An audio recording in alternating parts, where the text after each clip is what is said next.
안녕하십니까, 현비강입니다. 오늘은 로만의 공공의 작가 알라의 현대 판타지 소설 환생자를 소개하도록 하겠습니다. 피조물들 싸우는 꼴을 구경하는 걸 제일 좋아하는 신은 어느 날 심심함을 해결하기 위해 새로운 세계를 하나 만들었다. 싸우고 죽이면 보상이 나온다. 게으름을 피우면 그대로 죽여버린다. 기괴한 세상을 만든 신은 거기에 어비스란 이름을 붙이고 자신이 만들어 놓은 피조물들을 천천히 쏟아넣기 시작했다. 1장 회기. 마지막 인류인 켈디안, 강태, 에레스, 강한수 중 대보구를 이용해 강한수가 과거로 돌아간다. 2장 튜토리얼. 강한수는 이면세계로 처음 떨어진 시절로 돌아온다. 현계 주민들이 이면세계로 모두 이주하면 어비스와 연결되어 어비스에 사는 종족들과 대전쟁을 시작한다. 튜토리얼의 진행을 돕기 위해 도우미로 요정이 한 명 나온다. 요정은 법과 제도가 없는 무한한 자유가 있고 무한대로 강해질 수 있다고 설명한다. 튜토리얼이 시작되고 고블린 200마리가 나온다. 주인공은 고블린들 사이로 뛰어들어 미친듯이 사냥을 하며 룬을 흡수하여 스탯을 올린다. 주인공은 미래의 기억을 가지고 좋은 히든피스를 독점할 계획을 세운다. 100명의 사람들 중 3남 4녀는 주인공의 대학 동기로 주인공의 잘 싸우는 모습을 보고 따라다닌다. 3장 강남역. 주인공의 일행들은 지하철에서 사냥을 하며 내려간다. 지하 2층으로 내려가는 입구에서는 4명만 내려간다. 지하 2층에는 지하철 편의점이 있어 식량을 확보하고 지하 3층에서 미늘뱀 한 마리를 사냥한다. 뱀의 비늘과 금속을 혼합하여 니드이란 무기를 만든다. 한수는 지하철을 혼자 타고 히든피스를 얻으러 간다. 4장 이면세계의 달. 첫 번째 히든피스 지하철은 20개의 역을 방문한다. 역마다 랜덤의 아티팩트가 있고 지나친 곳은 다시 돌아올 수 없다. 주인공은 미치광이 구름과자를 선택하여 돌아온다. 한수의 대학 동기 태수는 히든피스를 독점하는 거에 화가 나 다른 사람들에게 편의점의 위치를 알려 모든 음식을 뺏긴다. 히든피스를 얻고 돌아온 주인공에게 챙겨놓은 식량을 걸고 히든피스를 나누자고 제안하지만 한수는 잘 지내라며 떠난다. 다른 대학 동기인 미이, 상진은 한수를 따라간다. 사람들이 가지고 간 음식들은 달이 떠오르고 모두 불타 없어진다. 모든 음식이 없어진 사람들은 위치를 말한 태순을 찾아온다. 태순은 사람들에게 폭행당하고 그곳에 합류하여 한수가 있는 곳으로 간다. 길태는 태순을 보내 한수의 요리를 얻어오게 한다. 한수의 3m 앞에는 그어놓은 선이 있다. 태순이 그 선을 넘자 발목을 잘라버린다.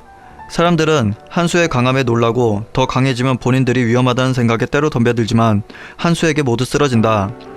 한수는 달이 떠도 음식을 보관할 수 있는 항아리를 얻는다. 발목이 잘린 태수는 숨어있다가 나온 상진에게 목숨을 잃는다. 요정은 사람들을 시작의 장소로 다시 불러들인다. 5장 재단. 시작의 장소에는 재단에 갇혀있는 15m의 괴물 시육수가 있다. 시육수는 3일간 하루에 5명의 인간을 먹지 않으면 재단을 부수고 모조리 잡아먹는다고 요정이 겁을 준다. 사람들은 5명을 어떻게 뽑을지 언쟁을 벌인다. 그때 한수는 근력과 체력이 30씩 높으면 1대1로 괴물을 상대할 수 있다고 말한다. 약한 사람 15명은 목숨을 담보로 룬을 빌려 한수에게 준다. 한수는 아티팩트 구름과자를 흡입하고 식육수와 싸운다. 10명의 사람들이 상진이를 꼬셔 한수를 죽이려고 하지만 상진이 뒤통수를 치고 사람들을 함정에 빠뜨리고 한수의 편에 선다. 한수는 싸우던 중 10명의 사람들을 제물로 바치고 하루를 쉰 다음 식육수를 사냥한다. 상진은 더 큰 것을 바라보는 한수를 위해 본인이 손을 더럽히겠다고 말한다. 6장 등천로. 일주일이 지나고 1차 튜토리얼이 끝나고 2차 튜토리얼 지역인 등천로로 이동된다. 한수는 등천로에서 새끼 룬 먹이 뱀을 얻는다. 룬 먹이 뱀에게 모아놓은 룬을 먹이고 8개의 스탯을 골고루 올린다. 한수는 다음 성으로 갈 수 있는 선착장에 도착한다. 요정은 개인당 한 장씩의 티켓을 주고 3장의 티켓이 있어야 배가 이동한다고 말한다. 한 명이 3장을 가지고 타면 원하는 섬으로, 2명이 타면 랜덤의 섬에 같이 내리고 3명이 타면 모두 흩어져서 내린다고 말한다. 한수는 티켓 3장이 남을 때까지 기다린다. 그리고 탈출하지 못하고 남은 자들을 죽여서 강해지기 위한 밑거름으로 쓴다. 8장 중앙섬. 한수는 중앙섬으로 이동한다. 1900여 명이 모여있다. 중앙섬은 성, 마왕성, 지하던전으로 되어있다. 한 달간 성을 지키거나 마왕성을 함락시키면 승리한다. 지하던전에는 룬과 아티팩트가 쏟아져 나온다. 12명의 로드와 그 클랜이 있다. 다들 방어를 할 때 30명은 지하던전에서 사냥하고 나와 급성장한 모습을 보여준다. 그것을 보고 방어하는 다른 사람들도 지하 던전으로 모여들고 방어는 점점 힘들어진다. 처음 들어간 30명은 단합하여 반지하 연합을 만든다. 12클랜과 반지하 연합은 힘이 비슷해진다. 한수는 반지하 연합을 힘으로 굴복시키고 로테이션으로 성을 방어하도록 한다. 시간이 지나 로드 국태는 강해졌다는 생각에 한수에게 기어오르고 한수는 은신형 아티팩트를 보여주며 언제든지 죽일 수 있다고 분위기를 연출한다. 10일이 지나 요정이 나타난다.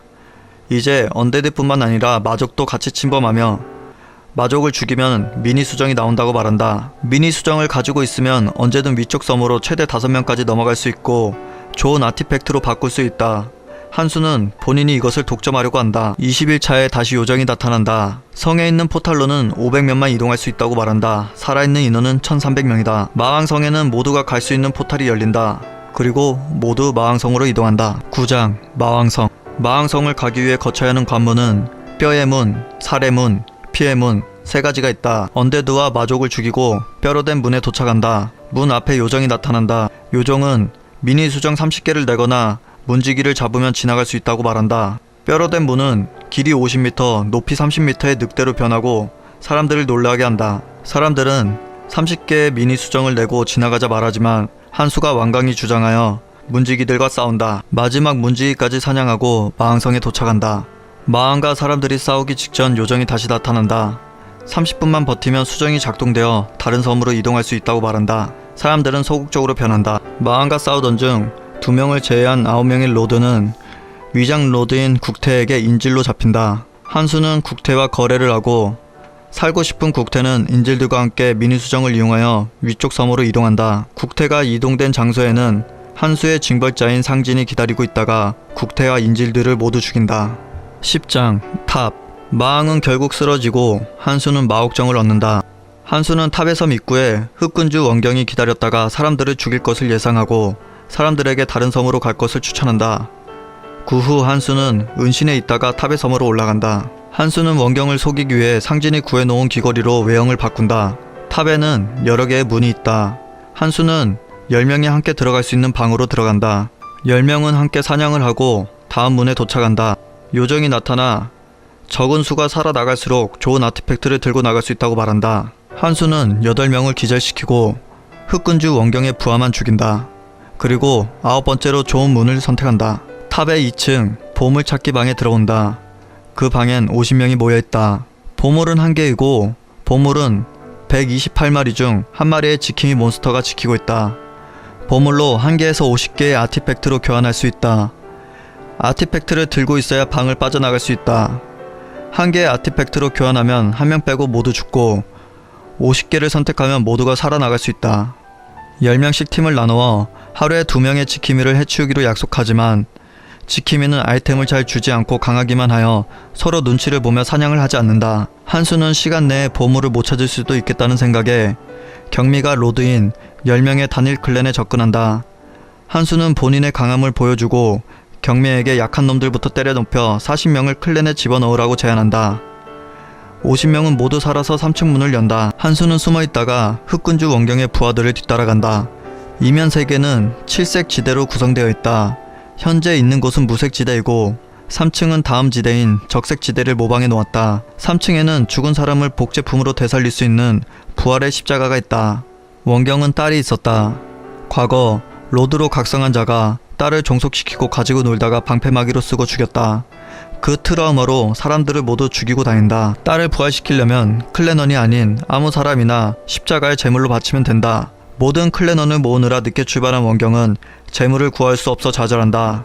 그때 한수가 걸어온다. 자신의 목표를 이루기 위해 원경과 클랜을 이용하려 하는 한수와 딸을 부활시키기 위해 제물이 필요한 원경은 서로 맞붙는다. 11장 3관. 클레넌들은 한수에게 모두 학살당한다. 원경은 죽기 전 5년 전 실종된 아들을 찾게 되면 돌봐달라고 하지만 한수는 그럴 여유가 없다며 목을 긋는다. 모든 사람들이 탑 안쪽으로 들어갈 때 한수는 탑 밖으로 나간다. 그리고 외벽을 타고 탑을 기어 올라간다. 탑 꼭대기에 올라가면 마지막 던전 상관이 나온다. 한수가 튜토리얼에서 얻으려는 마지막 물건이 있다. 여기까지가 이건 분량의 내용입니다. 환생자는 배신과 음모가 끝이 없지만 그것을 주인공이 잘 이용하여 강해지는 데 사용합니다. 강한 자만이 모든 것을 얻을 수 있는 세계관으로 상당히 어두운 분위기입니다. 사람들에게 희망이 없어 보이지만 한수가 사람이 살 수 있는 곳으로 만들려고 노력을 합니다. 이 소설은 상당히 좋은 평을 받고 있는 소설입니다. 환생자의 카카오 페이지 댓글을 보도록 하겠습니다. 댓글은 2254개가 있네요. 방금 다 봤습니다. 중간중간에 안 걸리는 부분이 있긴 하지만 엄청 진짜 재미있고 설정이 소름 끼치도록 엄청납니다. 결말까지 이어지는 스토리가 여태까지 봤던 작품 중에 탑입니다. 여러분 꼭 보세요. 시간은 좀 걸리겠지만 이만한 작품을 보지 않는다면 죽기 전에 후회합니다. 이 작품 보지 마셈 리얼. 이 작품 다 보면 다른 소설이 다 유치해진다. 딴 작품 다 보고 이제 소설에 미련이 없는 사람만 보셈. 역시 유료는 다르네. 홍보 차원으로 이용권 몇 개만 주면 안 될까요? 유료는 웬만하면 포기하는데 이건 못하겠네요. 카카오 페이지는 쓰레기 작품을 밀리언으로 그만 만들고 이런 명작 대작을 수면 위로 띄워야 합니다. 여기까지 아무도 안 읽었나? 진짜 꿀잼인데 바보들. 네이버서 보다가 여기서 보는데 진짜 글씨체가 술술 익히지가 않긴 하는데 재미는 오지게 있음. 이상 현대 판타지 소설 환생자의 소개를 마치도록 하겠습니다.